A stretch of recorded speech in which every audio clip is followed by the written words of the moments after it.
This is the desert. In biblical times, the desert often represented death and danger.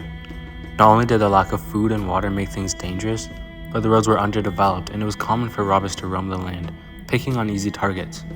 The desert, alongside graves, prison, and a few other locations, were seen as places where God was less present than in other spaces.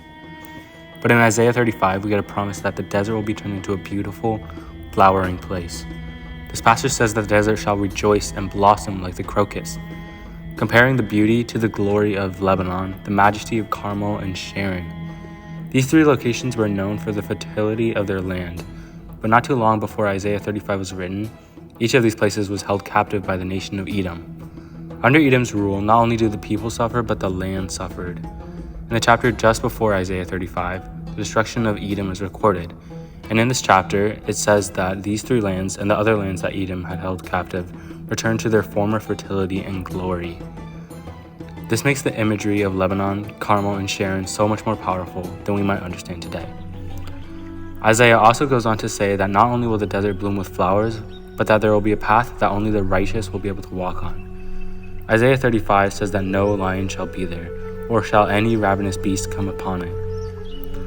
Now, in many texts surrounding the ancient Near East during biblical times, paradise, or perfect places, were often described as places where ferocious beasts could not enter. In addition, lions were seen as the peak creatures that inspired fear.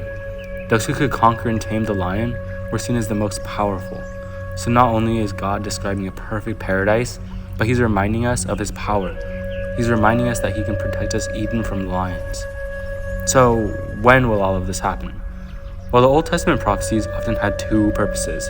There was the referent, which was what the prophecy was referring to in its immediate context, and the type, which was what the prophecy referred to on a longer-term basis. It's likely that Isaiah was prophesying the return of Israel from exile and safety from the surrounding nations. But the prophecy's type is also likely referring to the time when God will bring heaven to earth, which is still yet to come.